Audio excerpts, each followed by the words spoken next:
Hello, everyone, and welcome to Church and Main, a podcast for people interested in the intersection of faith, politics, and culture. I'm Dennis Sanders, your host. I hope you all had a happy Thanksgiving. As you can tell, we had the week off last week from episodes, but we are now back with episodes in December. So, how do we worship in light of all the news that is happening? And there is a lot of news happening. As we speak, I am living here in the Twin Cities, and there's a lot of news happening if you've been keeping up with what's going on in the news. So what do we do with that? Do we not pay attention to it, or do we just lean into it? For Lutheran Pastor Benjamin Duholm, there are two ways that you can do this. You can look at worship as a transcript or a template. He's my guest today to talk about what is the role of liturgy in politically polarized times. Before we get into that conversation, a little bit about Benjamin.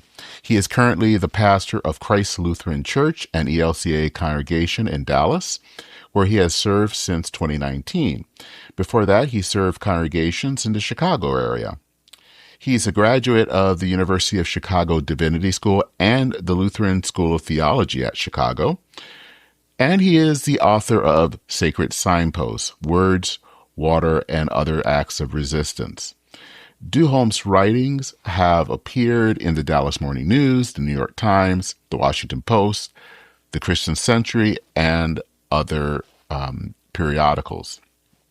He and his wife, Carrie, have 3 children and have been foster parents to 8 more. So, here is my conversation with Benjamin Duholm.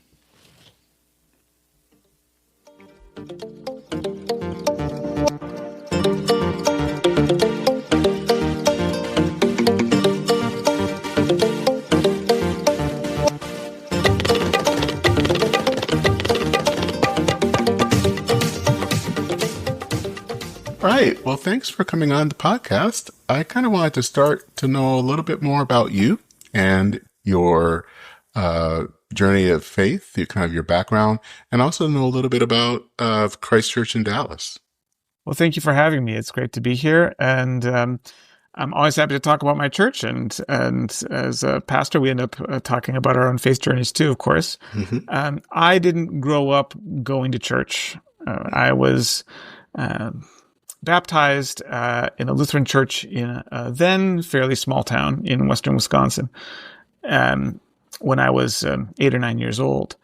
And there were family reasons for that that didn't necessarily come along with a strong conviction about Christian education and the rest of it. But we went to church for about a year. I was baptized along with my little brother. And then we kind of slipped out the side door of that congregation and explored Unitarianism for a little while, and then eventually kind of settled into a routine of just not going to church on Sunday, which was really most of my life. And coming to the church again as a young adult, a lot of it was very new to me. And there were sort of intellectual and social and personal reasons that I was looking for God. But I'm grateful to that church that baptized me, both because of the gift of baptism, which in our theological understanding is a irrevocable trust and gift that God gives to the person being baptized, whether they're 1 hour old or 100 years old. And so I'm grateful for that. And I'm grateful also for the fact that I knew my Lord's Prayer and my Apostles' Creed and my 10 Commandments and so forth when I started poking around back into churches. And so when I was in college, I was confirmed. I had been poking in and out of different churches in Chicago for about a year at that point. And I found a community that spoke to my, I guess you could say, spiritual need, that spoke to that dimension that was maybe missing in my academic and personal life, and gave me a way to experience it, a way to talk about it. And And that kind of set me on my path from that point on. That was 25, almost 25 years ago. I came to Dallas 6 years ago, um, out of a call in Northern Illinois. And I didn't set out to go to Dallas particularly. I didn't know anyone here. I had one friend in town and no connections for one state in every direction as far as I can remember. And so it was, it was a new thing, but the congregation here had some interesting connections and opportunities. And I thought, well, I'll give it a try. Came here and visited, and I was deeply impressed by the hospitality and the friendliness of Texans, which had not been oversold to me before. And I thought, well, let's give this a try. So that's how I ended up here. Okay.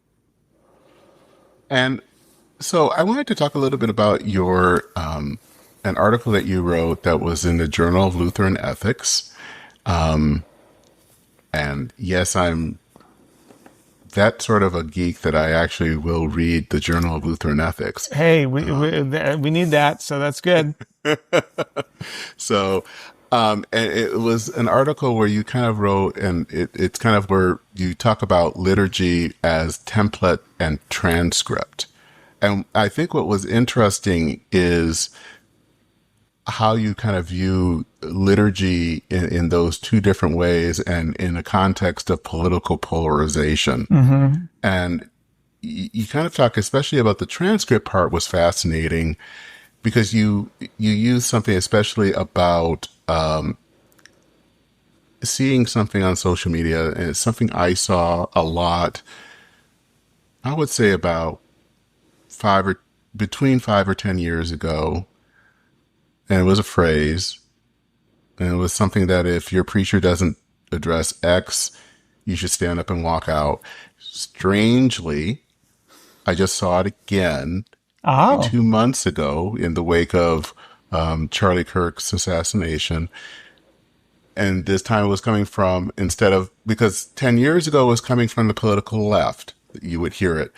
And strangely now it was coming from the political right, which was weird because I think that neither side was addressing the irony of that. Mm-hmm, mm-hmm.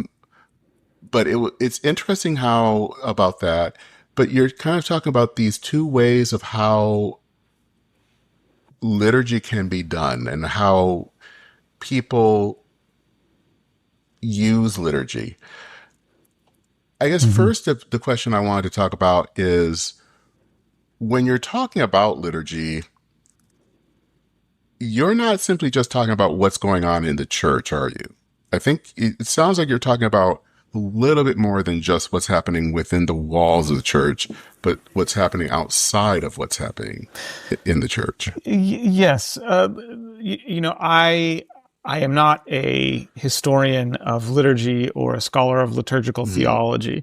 So I want to preface what I say about this by being clear that I'm speaking here primarily as a practitioner and as someone who has done unsystematic reading and research out of his own interest. But yes, I take as written, basically, that liturgy, the work of the people or the public work of the church, is not bounded by the walls of a building, and it's not necessarily bounded by the strict definition of a community. So things can be liturgical if they're happening in public spaces. They can be liturgical if they're happening at political rallies or conventions or sporting events and things of that nature. So liturgy isn't defined by happening on Sunday morning in a Christian community, but it is, in my view, my usage anyway, it's going to be connected to Christians engaging in that public work of, in the Lutheran context, we talk about word and sacrament, proclaiming the word and celebrating the sacraments of baptism and Holy Communion. Other traditions have other ways of articulating that, of course, but doing something essential, I guess, that you would say, to the practice of our faith. And so the habit that you mentioned of people online saying, unless your preacher mentions, or if your preacher doesn't mention thus and so, stand up and walk out, is an aspect of that demand for relevance that I think ends up confronting us as preachers first, because there will be a sense that, well, you can preach whatever you want. So if you aren't preaching about the thing that's on my mind, that must mean that you have a certain attitude about it that I don't like.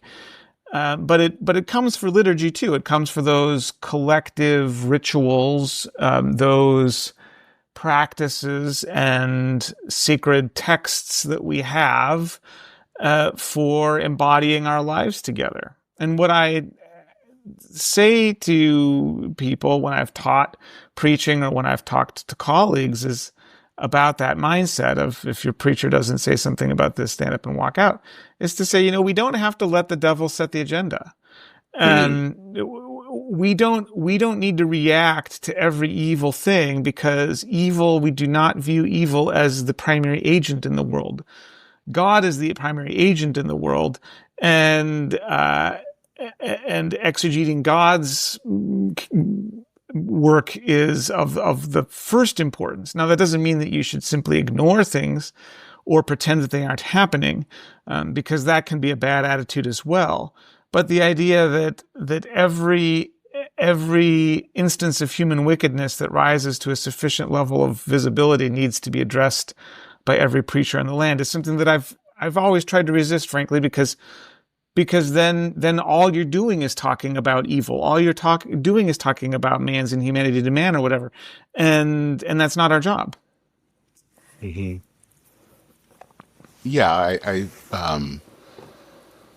actually kind of related to that was something that I did not, in light of the kind of recent news, talk about either of that event of Charlie Kirk's event. And there was a time when I felt like I had to always relate to every news event. And I have kind of said, we're not ecclesiastical version of CNN. We don't, I was trained as a journalist, but, being a pastor and being a journalist are two different jobs. And one is a calling. They're very different approaches. And I think leave the news gathering to the journalist. There are times that you do bring those things in, but that's not every time, and not everything has to be brought in to be preached about.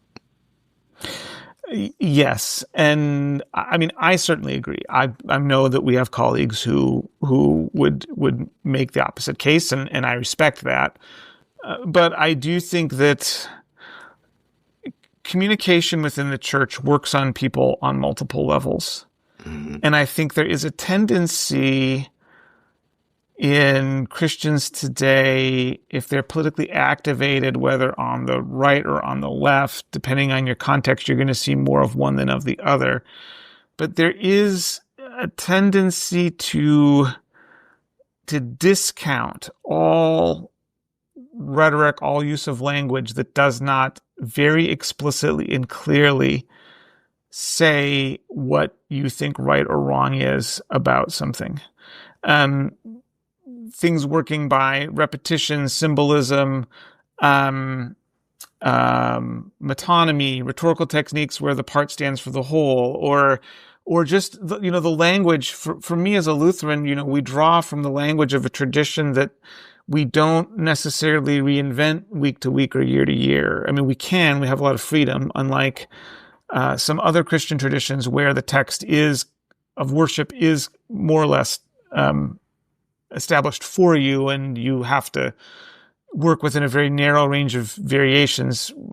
As a Lutheran pastor, I can mostly do what I want, but I start with what I call in my essay, which you very kindly mentioned, I start with a template that is rooted in the early centuries of Christian worship. And in some cases, the connection is very distant now, as would be the case with some of our prayers at the altar in the consecration of the elements for Holy Communion. Many of those are of very recent origin, but some of them go back to the 2nd or 3rd century. Or other acts of worship. I mentioned in the essay litanies, but you could also look at the baptismal rite and other things that we do that generalize from the experience of the moment, from the intensity of the moment that you're in, and pull you back to a more trans-historical understanding of what God is doing, so that you're not just frozen in a moment of political crisis, but that you are interpreting that political crisis as part of a larger story of God's action in the world. And for Christians, it goes back not just to, medieval Europe or ancient Rome or the Mediterranean world or the Eastern churches, but into the Old Testament and the whole story of perseverance through the rise and fall of regional empires that dominated the life of God's people. And when you look at liturgy as a template rather than as simply a transcript or a repetition of what's going on in the world, in my view, that gives you a freedom to look at these contemporary controversies which consume so much of our attention and so much of our moral indignation, and look at them as being one instance of something much larger. And I find that liberating. Some people find it oppressive. So I don't want to establish that as kind of the only way this can be done.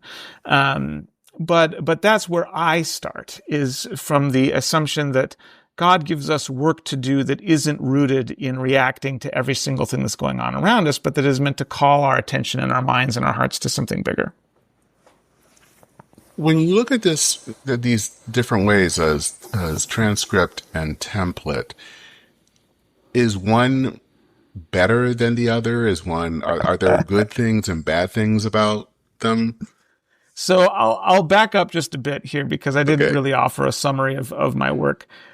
So I wrote the essay that was published by the Journal of Lutheran Ethics grew out of a talk I was asked to give to the gathering of the Lutheran Ethicists Gathering, which is a professional organization of people who do Christian ethics from a Lutheran perspective in Lutheran contexts, in connection with the Society of Christian Ethics. So I was asked to speak on their topic, which was polarization, political polarization, how to interpret that in a theological perspective rooted in the Lutheran tradition. Mm-hmm. So I, as a liturgical practitioner, not as a scholar of Christian ethics, but as somebody who has to navigate this week in, week out for a community with politically mixed views, I wanted to characterize the different ways that Christians have attempted to use worship to address contemporary political controversy. So one is what I called transcript, which is basically where the language of public culture wars, political conflicts, and major issues gets carried over, sometimes word for word or phrase for phrase, but always recognizably into the worship of the church, into the words that we use for prayer, for confession, for speaking to and hearing from God. And transcript, the idea of using liturgy as a transcript or making liturgy into a transcript of political polarization is that it allows you to see pretty quickly where you are. If you're a newcomer to a church and you see certain buzzwords or hear certain phrasings used, what it allows you to do is know right away, oh, this is a church for people who vote the way I vote, or it's not. And that allows a certain amount of self-sorting so that you can, as the online people are used to say, stand up and walk out. It allows you to know, oh, you know what, this is not going to be for me. But on the other hand, it allows the people who are part of that community to really be formed, to get a set of interpretations a rhetorical style book that they can use as Christians in the world to talk about things. And so people find it very powerful, I think, to just wholesale import the conflicts of the world into the worship of the church. And that's what I call the transcript. On the other hand, I talked about the other approach that people can generally take or do generally take as being a template, using liturgy, liturgical language and liturgical practices as a template for how we understand public life. And there, the work of the worship is more to help us abstract or help us step out of the immediacy of present day conflicts and see them in a larger light. And I think there are gains and losses to either approach. I think there are good reasons that people do one or the other, but there are also costs that I think people are not always cognizant of paying. And in the context of mainline denominations with generally, let's say, progressive-leaning clergy, the cost that you pay by importing the issue emphases and the very language of sort of secular progressivism is that you will not always be aware of when people are having a very conditioned reaction to those words and those rhetorical choices. A reaction that short circuits their ability to listen to whatever it is that you want them to hear. That is a real danger. I see it happening in churches in my denomination, and I know it happens in others as well, that people stop listening when they hear that word or string of words that triggers a certain kind of reaction. Whatever you say after that is just gone. You know, they didn't hear it because they heard something that made them mad. And that's when they stopped interacting with what you were trying to say. And I think there can be a reluctance to realize that is the cost of being very topical, of being very direct, that, when you sound like cable news, people will just change the channel. They will turn it off, or they will react the same way, and then you cannot communicate anymore. So that is just one example of where I think this can go wrong for people. Yeah, I think I remember a while back there was and I've seen this more than once, a survey by the sociologist Ryan Berge. He's done surveys, of course, of both mainline and evangelical Protestants, but he did one especially of voters, how many people voted in the 2024 elections, and especially in mainline denominations, who voted for who. And there were a lot of people in the 2024 elections in mainline denominations that voted for Donald Trump. And I think people, especially a lot of progressive clergy, don't always understand that. And I think and sometimes when they come to the pulpit, I think they kind of come in full bore and don't really understand how to tackle those issues in any other way than at volume 11, instead of dealing with it in a more finesse way. And so it I think can have the effect that a lot of people then just shut down and don't listen. Yes, I think, and that's it's an issue with preaching, is an issue with the language of prayer. The example I started with in the lecture, I will confess I don't remember if it made it into the published version or not, but a story that I heard way back when I was a divinity school student in the early years of this century, of a pastor who was herself a student in the 1980s, when her supervisor prayed during the pastoral prayer. This was a Baptist church. The lengthy intercession done by the pastor included a prayer against, quote, the evil of the Trident submarine.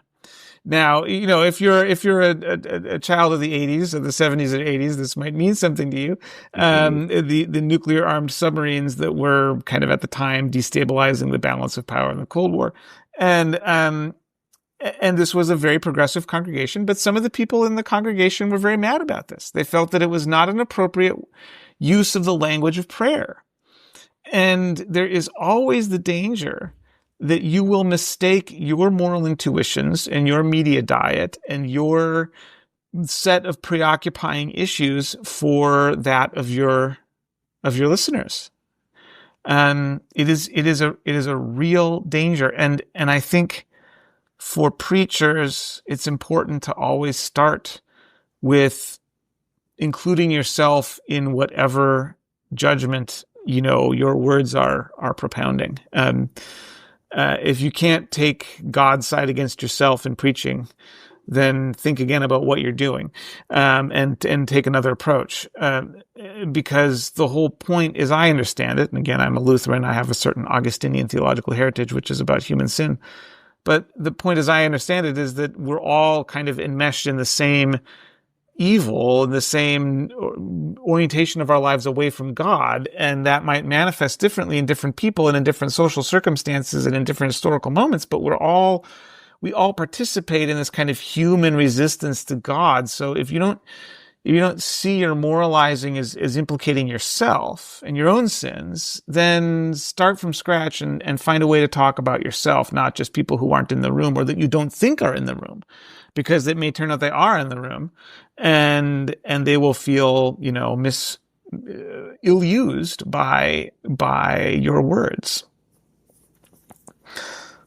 Agree, because the prophets, when they spoke, were also implicating themselves as much as they were implicating the people as well. They were part of the people who were implicated. It wasn't God's gonna come and mess with y'all, but he's got a special arrangement with me. That was, maybe with Moses, I guess you could say that. Moses was a special case, but generally speaking, they're part of it, and that doesn't mean that everybody is guilty of everything or whatever, but I do think that there is a way of talking that can put the problem out there, and at least when I am visiting churches, when I'm not preaching, and I feel like I may be being reassured, that I'm not like the other Christians. I actually find that the opposite of reassuring. I find it very, I find it very actually discouraging, because it makes me think, wait a minute, if I'm supposed to be the good Christian here, what does it mean that I'm really only a mediocre Christian? If I'm not like the other ones, it's a real problem that I'm not better than I am. And so I personally find it not, those kinds of sermons backfire with me. I do not hear them the way I think they are intended to be heard. And I only speak for myself there. But I do think there are reasons to just refrain from assuming what your listeners believe about themselves or each other or the world or Christians who aren't in the room, and really try to work with what Christ is saying through the scriptures that week and start from there. Do you think that people might think that the liturgy as template is not paying attention to what's happening, or is kind of an escapist? Oh yeah, and I think that's a fair. Every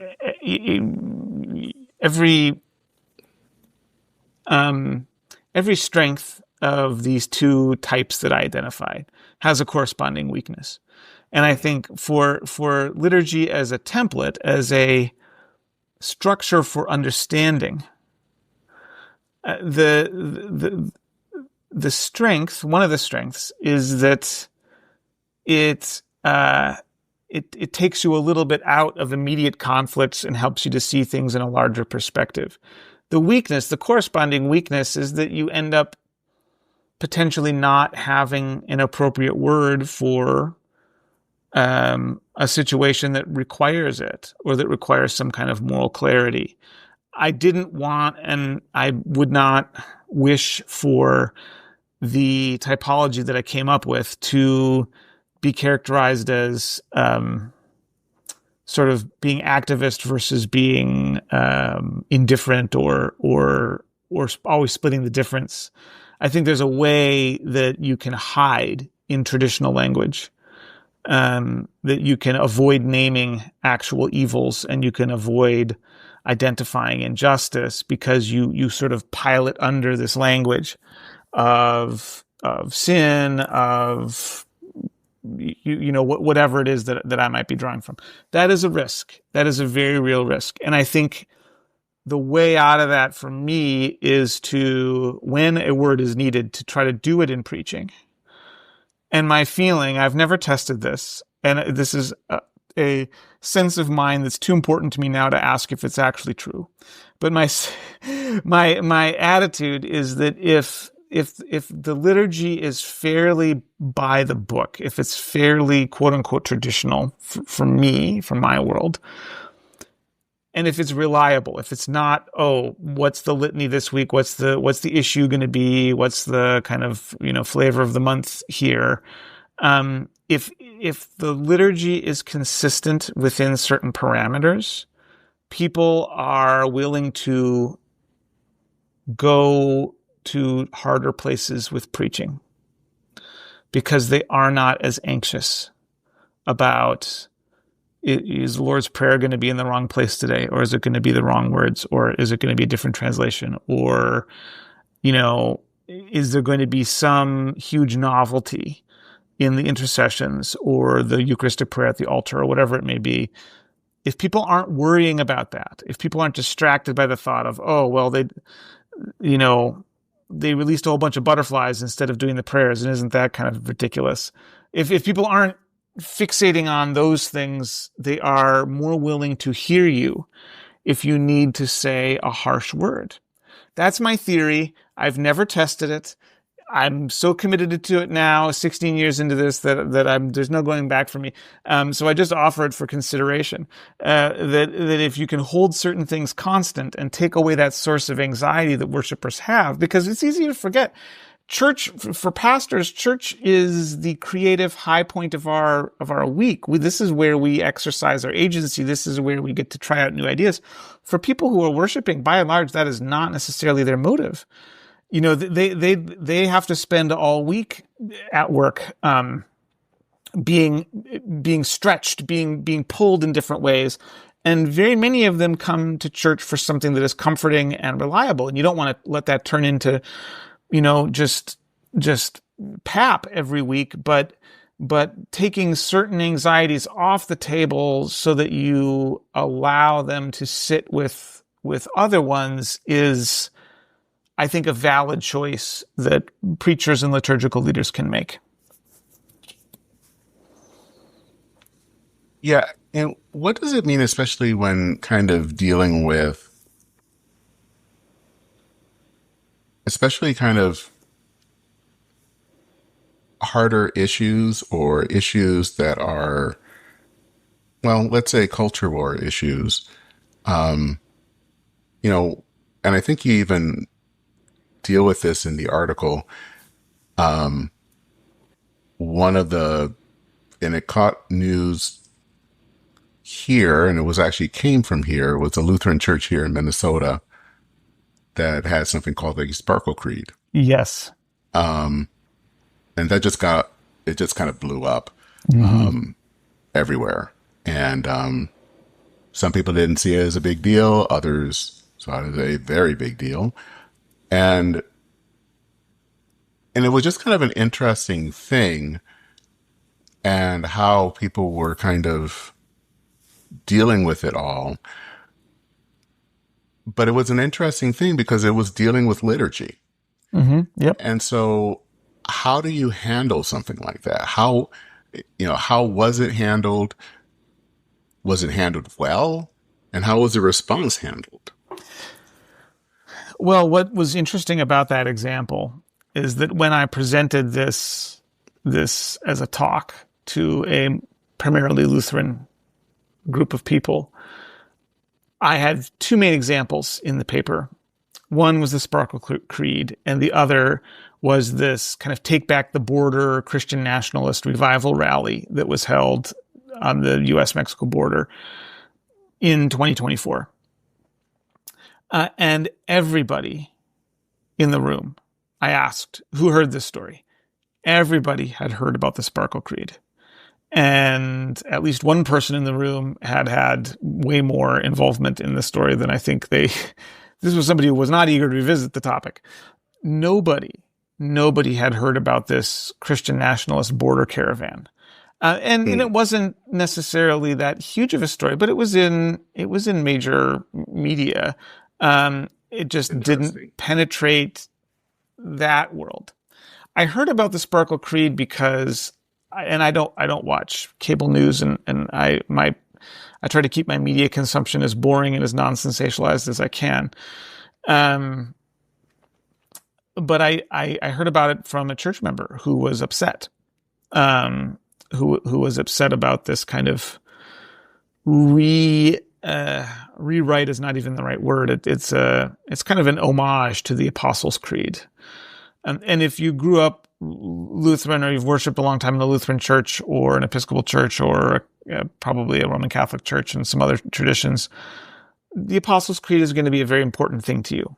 It's going to be something that you have recited many Sundays, depending on the time of year. You know, it might be a different creed at a different time, but you've probably been forced to memorize it if you're old enough, as part of your confirmation. It's one of those bits that I carried over from my 1 year in a Missouri Synod Lutheran church when I was a kid, all the way into adulthood. You know, I didn't go to church for years and years, but when I showed back up, and it was, I believe in God, the Father Almighty, creator of heaven, it was all still there for me. So it's this kind of, I don't want to disparage it unnecessarily. It's kind of like a parody of the Apostles' Creed, I guess you could say. I don't think it's meant that way, but it reads that way. And I don't have the text right in front of me, but it refers to, Jesus having two dads, and which, by the way, kind of eliminates the role of his human mother. I'm not sure that's what anybody would have intended there. And anyway, it's a very, very, it's a document of American cultural progressivism, from circa the 2010s, and I heard about it because somebody was unhappy about it. And I responded to this person, and I responded in a way that was appropriate to my own role there. But I wasn't really aware until later that it had become this huge cultural moment, and that there were death threats, that the FBI had been involved because people were threatening this pastor in this church. I really had no idea what a firestorm this was.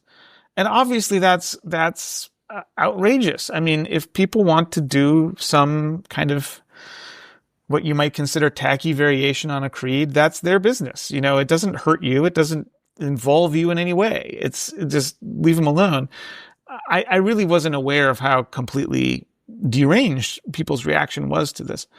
But after that was all had kind of died down a little bit, and I was looking at it simply as a text, I think it's a good example of letting our own desire for relevance and to speak to current controversies kind of run away with us, and not think through what we're actually doing when we, for example, make a creedal statement that cuts Jesus' human mother out of the story of salvation. Other than that, I mostly felt it was just a little tacky, but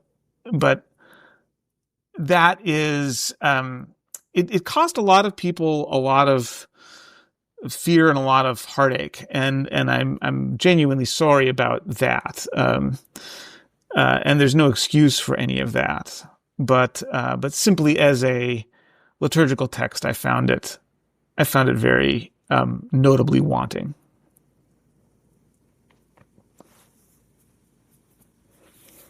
Can we look at our modern moment and where we're kind of at right now as a nation and as a church, kind of what advice would you give to churches and especially to pastors as we're trying to kind of figure out the moment and figure out how to best preach and how to best plan worship in this moment?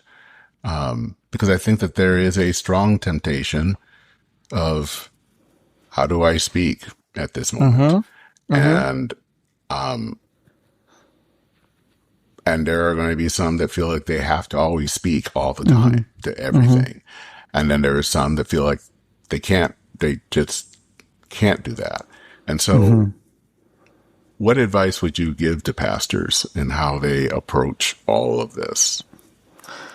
How much time do you got? That's yeah. And maybe short of probably not watching cable news. Yeah. Well, I think looking to our own information diet and our own habits of media engagement is not a bad place to start. Think about the kinds of communication that actually do edify us, that change our minds, that shape our moral intuitions rather than just getting us riled up or giving us a bouncing ball to chase. Think about what media consumption and media engagement is good for us as moral actors and as Christians, and try to do more of that and less marinating in kind of outrage of the minute type media. I mean, one aspect to this, which I touch on in the essay, but we haven't talked about a whole lot here, is just the role that modern media forms have in amplifying outrage, instantaneously replicating it around the world with unreliable variations, and seeing that as though we are seeing the world unfiltered rather than essentially being manipulated into different kinds of reactions by tech platforms that live on that. So I think in the first instance, yes, actually, look to our own spiritual health in the realm of media engagement. Secondly, as I said, and I have said, and I do say, don't let the devil set the agenda. Don't let the devil pick your sermon topic for you or your liturgical language. That doesn't mean run from things. It doesn't mean hide from things, but it does mean that evil doesn't get to set the imperative all the time. And then thirdly, just, what I also mentioned, be sure to implicate yourself in the evils that you are deploring, even if it's not your own evil, like the temptation, certainly the temptation to mischaracterize people, to stereotype them, to dehumanize them, or whatever it may be that is going on, is something that's common to all of us, or at least to most of us, in some moods and some circumstances, and to not set yourself apart, to not be scorning or looking down on the people that you want to, whose minds you want to change. I think that's important. And then really, beyond those things, just being mindful that almost no one is waiting for us to tell them how to vote or what to think about top marginal tax rates or what the optimal trade or immigration policy for the United States of America is. Almost no one. And I wish they were, because my opinions on all those things are correct and people should listen to me. But they don't, and they don't have to, and I can't make them. So having some self-awareness about what role we play in people's lives and what they need from us as teachers, as preachers, as someone with a proclamation. In the end, for me, and this is true for many of us, giving people Jesus is my job. And that doesn't mean a Jesus who isn't invested or engaged in things of the world. But preaching good news is my job. And if people won't believe that from me, if they don't think they're going to hear that from me, they don't really have any reason to listen to me about immigration policy or top marginal tax rates or anything else, because none of those things are what I am called and commissioned to do. So I think that's, that would be, piece of advice number 4, keep some perspective, because it's a long game with people. Ideally, you're talking to them week in and week out over a period of time. And both you and they are being sanctified by the word of God and the means of grace. And both you and they are in need of being healed and being restored and made holy by the grace of God, which will hopefully allow all of us to be better citizens, better neighbors, to love each other more, to be free from pointless hostilities and prejudices, and take better care toward the earth and toward one another. But that's slow work. It's slow work on me, and it's certainly going to be slow work on everyone for whom I am God's poor and limited instrument. If people want to know more about you, where can they go? Great question.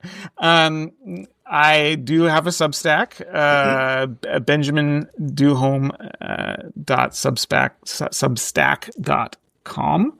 substack.com.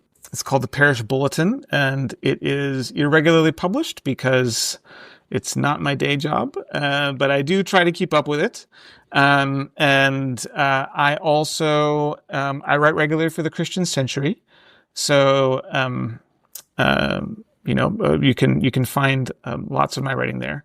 And if you come to clcdallas.org or look up Christ Lutheran Church Dallas on YouTube, you can find out more than you ever would want to know about my preaching. You want to see how I've handled some of these things.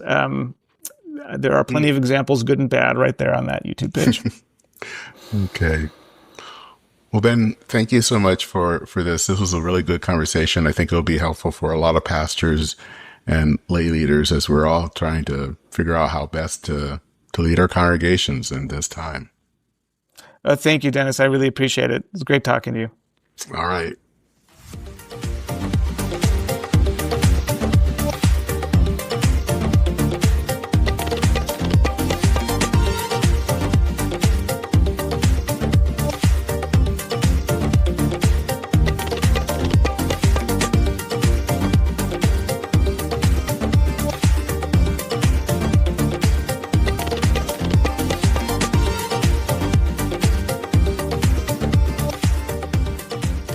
So, what are your thoughts about this episode?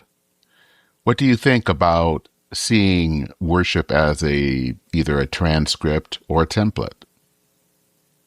And especially if you're coming from a more liturgical tradition, what do you think about this? But I'd actually would be fascinated if you come from a more kind of, as they used to say, low church tradition. What do you think? Whatever you think, feel free to send me an email. You can do that by sending it to churchandmain@substack.com.